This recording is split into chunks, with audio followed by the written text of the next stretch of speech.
കണ്ടെത്തിയാണ് CH-ന്റെ പേരിട്ടില്ല. CH-ന്റെ പേര് എവിടെ ഇടണമെന്ന് ലീഗ് പുറത്താക്കിയ ഈ മാന്യദേഹം ഈ അല്പം പറയേണ്ട കാര്യമില്ല. അത് ലീഗുകാർക്കറിയാം.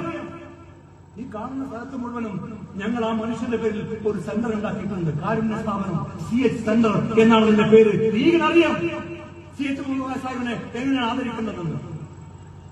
അത് കഴിഞ്ഞ് ഇപ്പോൾ വയനാട്ടിലേക്ക് വണ്ടി കയറി. വയനാട്ടിൽ പോയപ്പോൾ എന്താ പറഞ്ഞത്? വയനാട്ടിൽ ലീഗ് ഏറ്റെടുത്ത ഭൂമി അതൊരു കാരണവശാലും അത് നിർമ്മാണം നടക്കൂല. അത് കോട്ടഭൂമിയാണ്. അത് ന്യായവിലയ്ക്ക് വാങ്ങിയ ഭൂമിയല്ല. അത് റിയൽ എസ്റ്റേറ്റ് താല്പര്യമാണ്. അത് PK ഫിറോസും PK ബഷീറും ഒക്കെയാണ് വാങ്ങിയത്. അത് വഹാബ് സാഹിബിനല്ലേ ഏൽപ്പിക്കേണ്ടത്. വഹാബ് സാഹിബ് വാങ്ങിയ ഡൽഹിയിലെ ഓഫീസ് റിയൽ എസ്റ്റേറ്റ്. അത് മുമ്പേക്ക് പറ്റിയില്ല. വയനാട്ടിലെ ഭൂമി PK ബഷീർ സാഹിബ് കൺവീനറായ കമ്മിറ്റി ഏൽപ്പിച്ചപ്പോൾ അത് വഹാബ് സാഹിബിനെ ഏൽപ്പിക്കണം.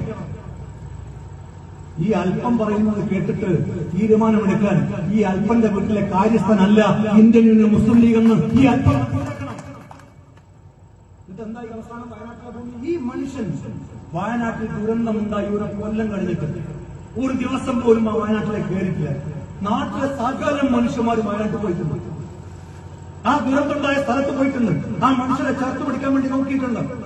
ഈ മനുഷ്യന് ഒരു കൊല്ലത്തിലെ ജോലിക്ക് പോലും കയറിയിട്ടില്ല. ചുരം കയറിയിട്ടില്ല. ചോരം കയറി എപ്പോഴാണെന്നറിയോ? ഈ സ്ഥലം ഏറ്റെടുത്ത ലീഗിന്റെ വീട് പണി മുടക്കാൻ, അവിടെ പോയി പത്രസമ്മേളനം നടത്താൻ, എന്നിട്ട് ആ ദുരന്തബാധിതരെ കണ്ടിട്ട് അവരോട് പറയാണ്, ലീഗിന്റെ ഈ വീട് പണി നടക്കാൻ പോകുന്നില്ല കേട്ടോ, നിങ്ങൾ വാങ്ങിയ 15 ലക്ഷം തിരിച്ചു കൊടുത്തിട്ട് നിങ്ങൾ സർക്കാരിന്റെ പദ്ധതിയിലേക്ക് ചേർന്നോ? അവര് പറഞ്ഞു, ദുരന്തമുണ്ടായ നിമിഷം മുതൽ ഞങ്ങളെ ചേർത്ത് പിടിച്ച പാർട്ടിയുടെ പേര് ഇന്ത്യൻ യൂണിയൻ മുസ്ലിം ലീഗ് ആണെങ്കിൽ അവരിൽ ഞങ്ങൾക്ക് വിശ്വാസമുണ്ട്. ആ പ്രസ്ഥാനം ഞങ്ങളെ കൈവിടില്ല എന്ന് ഞങ്ങൾക്ക് ഉറപ്പുണ്ട് എന്ന് എല്ലാവരും അന്ന് പറഞ്ഞില്ലേ? മുസ്ലിങ്ങൾ മാത്രമാണോ വന്ന് പറഞ്ഞത്? ജലീലല്ല പറഞ്ഞത്. അവിടെ പള്ളി ഉണ്ടാക്കി കൊടുക്കും, മദ്രസ ഉണ്ടാക്കി കൊടുക്കുന്നു വന്നിട്ട് പറഞ്ഞപ്പോ കുറെ മുസ്ലിങ്ങൾ വന്നിട്ട് ഈ പദ്ധതി ചേർന്നല്ലേ? ആ വയനാട്ടിലെ മനുഷ്യരെ അപമാനിക്കരുത്.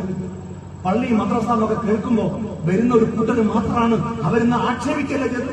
എല്ലാ മതക്കാരും ആ മതക്കാർ മുഴുവനും ഒരേ സ്വരത്തിൽ ചെയ്ത് സാധിക വിശ്വാസങ്ങൾക്ക് വേണ്ടി പ്രാർത്ഥിക്കുന്ന ഒരു അമ്മയുടെ കണ്ണുനീരണിഞ്ഞ വർത്തമാനം നമ്മളെ പറ്റില്ലേ? ആ വീട് പണി മുടക്കാൻ നോക്കിയ മനുഷ്യനാണ് ഈ അല്പൻ. ഈ അല്പനോട് പറയട്ടെ, ഞങ്ങൾ എന്തെല്ലാം മറന്നാലും ആ പാവങ്ങളുടെ വീട് പണി മുടക്കാൻ ആരൊക്കെ നോക്കിയാലും അത് മറക്കാൻ ഒരു മുസ്ലിം ലീഗ് സാധ്യമല്ല. നമ്മൾ ഓർത്തു വെച്ചോ. ഇത് കഴിഞ്ഞിട്ട് മൂപ്പര് വന്നിട്ട് നിന്റെ വീടാണ്, നിന്റെ സ്ഥലം 2010 എങ്ങനെയാണ് മൂപ്പര് സ്ഥലം വാങ്ങിയത്? ഇത് 15 കൊല്ലം മുമ്പ്. 2015 സ്ഥലം വാങ്ങണമെങ്കിൽ അധ്വാനിക്കണം. ചങ്ങാതി അധ്വാനം വേണം. വെറുതെ ആരെങ്കിലും കൊണ്ടുതരോ?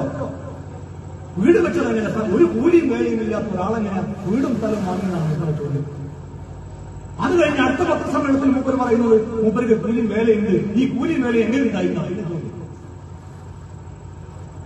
മൂപ്പർക്ക് കണക്ക് ബോധിക്കാൻ എന്റെ വീട്ടിലെ കണക്കപ്പുള്ളയാണോ ഈ അല്പൻ? കണക്കപ്പുള്ളയല്ലേ നമ്മളിത് ബോധിപ്പിക്കേണ്ടത്? ഈ രാജ്യത്തെ ഏജൻസികളല്ലേ നമ്മളിത് ബോധിപ്പിക്കേണ്ടത്? ഇതിലിപ്പോ വന്നിട്ട് പറയണം ധോത്തി ചലഞ്ച്. ആ ധോത്തി ചലഞ്ച് മുഴുവൻ നമ്മൾ മുക്കി. യൂത്ത് ലീഗിന്റെ ധോത്തി ചലഞ്ച് മുഴുവൻ നമ്മൾ മുക്കി. ഇതിന് മുമ്പ് വേറൊരു ആരോപണം ഉണ്ടായിരുന്നു. യൂത്ത് ലീഗിന്റെ ദേശീയ കമ്മിറ്റി പിരിച്ച നമ്മുടെ കത്തുവ ഉന്നാവ ഫണ്ട് ഈ നാട്ടിലെ മനുഷ്യന്മാരെ മുഴുവനും ദേശീയ കമ്മിറ്റിയുടെ അക്കൗണ്ടിലേക്ക് ധോത്തി നമ്മുടെ ധോത്തിയ 3 കൊല്ലായി നിങ്ങൾക്ക് ഇറങ്ങി നിൽക്കുക. 3 കൊല്ലം കഴിഞ്ഞിട്ടപ്പോ ഈ മനുഷ്യന് ഈ ധോത്തിങ്ങനെ ഈ മുണ്ട് പൊക്കി മൂപ്പരെ പൊതുവെയുള്ള പരിപാടി ഇപ്പോ മുണ്ട് പൊക്കി കാണിക്കലാണല്ലോ. മുണ്ട് പൊക്കി കാണിക്കാം. ഈ മുണ്ട് കുഴപ്പമുണ്ടെന്നാ പറയും. 3 കൊല്ലം കഴിഞ്ഞിട്ടും പൊക്കി കാണിക്കാൻ ഒരു മുണ്ടുണ്ടെങ്കിൽ ആ മുണ്ട് യൂത്ത് ലീഗിന്റെ മുണ്ടായിരിക്കും. അതത്ര മോശമുള്ള മുണ്ടല്ല. 1-2 കൊല്ലം കഴിഞ്ഞാൽ പിന്നെ മുണ്ട് വേണോ ഇപ്പോഴത്തെ കാലത്ത്? എന്തെല്ലാം മാറ്റം. അതായത് നമ്മുടെ ഫണ്ട് സാദിഖലി ശിഹാബ് മുനവ്വർ തങ്ങളോ മുസ്ലിം ലീഗോ യൂത്ത് ലീഗോ പോഷകഘടകങ്ങളോ ഒരു ഫണ്ടിന് ആഹ്വാനം ചെയ്താൽ നമ്മൾ പറഞ്ഞാൽ ഈ മദീന പറഞ്ഞു അല്ലേ? ഫണ്ട് മതി. 12 മണിയായപ്പോ ഒറ്റ സ്റ്റോപ്പാ.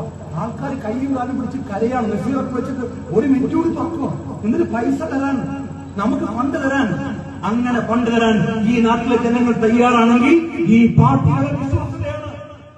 ആ വിശ്വാസത കാണുമ്പോ അസൂയുണ്ടാകുന്ന സ്വാഭാവികമാണ്. കുശുമ്പുണ്ടാവില്ല. രാഷ്ട്രീയ സ്വാഭാവിക. പക്ഷെ അസൂയയും കുശുമ്പും മൂത്തിട്ട് അത് ഭ്രാന്താവൽ അത്ര സ്വാഭാവികമല്ല. ആ ഭ്രാന്തന് നല്ല ചികിത്സ കൊടുക്കുകയാണ് വേണ്ടത്, അല്ലാതെ പത്രസമ്മേളനവും സോഷ്യൽ മീഡിയയിൽ എഴുത്തുമല്ല വേണ്ടത്. ആക്ഷേപം എന്താ പറഞ്ഞത്? ഇഡിയിൽ പരാതി കൊടുക്കും, ഐടിയിൽ പരാതി കൊടുക്കും. നിങ്ങൾ കൊടുത്ത പരാതി എന്തായി? ദേശീയ കമ്മിറ്റി പിരിച്ച കത്തുവ ഉന്നാവോ കേസിൽ സംസ്ഥാന ജനറൽ സെക്രട്ടറിയായ എനിക്കെതിരെ കേസ് കൊടുത്തില്ലേ? നിങ്ങൾ പോലീസിനെ സ്വാധീനിച്ചിട്ട് കേസ് എടുപ്പിച്ചില്ലേ? അവസാനം പോലീസ് അന്വേഷണം എന്തായി? അത് രാഷ്ട്രീയ പ്രേരിതമാണ് എന്ന് പറഞ്ഞ്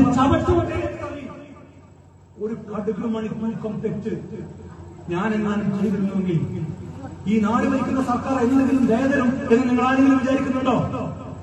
നിയമവിരുദ്ധമായി എന്തെങ്കിലും പ്രവൃത്തി ഞങ്ങളുടെയൊക്കെ ഭാഗത്തുനിന്നുണ്ടായാൽ എന്തെങ്കിലും ഒരു ദയ, എന്തെങ്കിലും ഒരു പരിഗണന ഈ നാട് ഭരിക്കുന്ന പിണറായി വിജയൻ സർക്കാരിന് കിട്ടുമോ?